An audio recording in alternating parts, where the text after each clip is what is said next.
Using all aseptic precautions, paint the anterolateral triangle of the neck with betadine and drape with sterile sheets. Here, I am using a high-frequency linear probe. Prepare the probe by draping a sterile drape or a camera cover around it.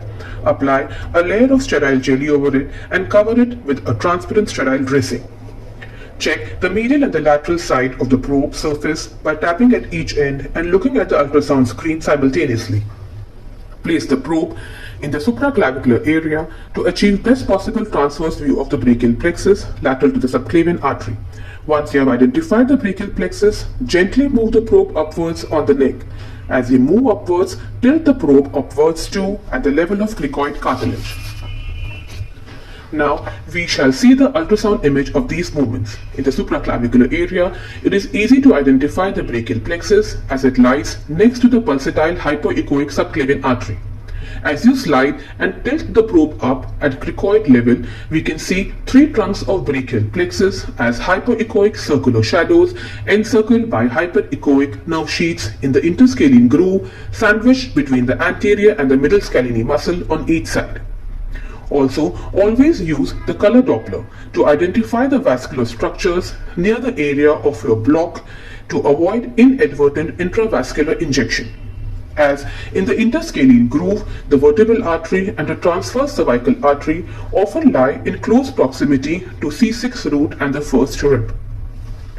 The brachial plexus is a superficial structure, not more than 1 to 2 cm deep to the skin. So, set the ultrasound screen depth to about 3 cm.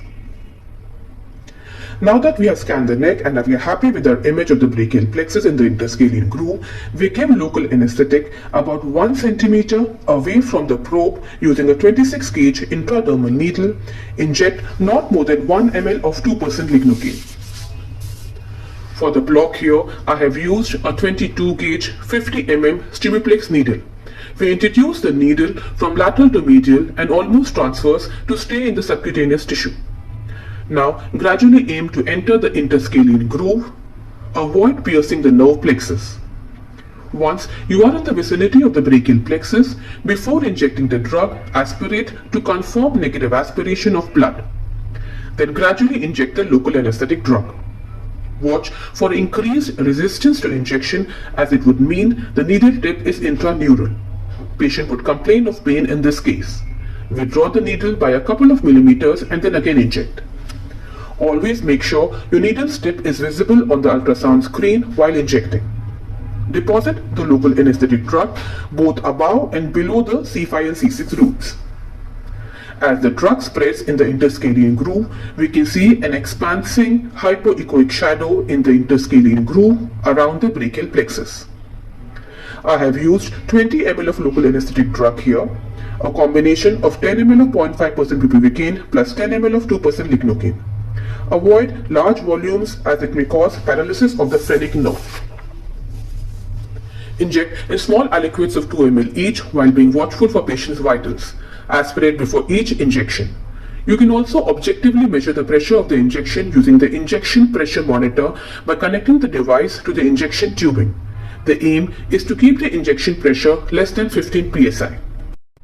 Once you're happy with the spread of the drug around the plexus, withdraw the injection needle and gently massage the injection site to allow the spread of the drug. It takes about 15 to 20 minutes for the block to get its effect. Patient would feel the pins and needle sensation and heaviness in the proximal upper limbs. He would be unable to lift his upper limbs at the level of shoulder. You can check for loss of sensation using an ice block and can confirm that the incision surgical site is adequately anesthetized. Patient would feel the touch but no pain or hot-cold sensation.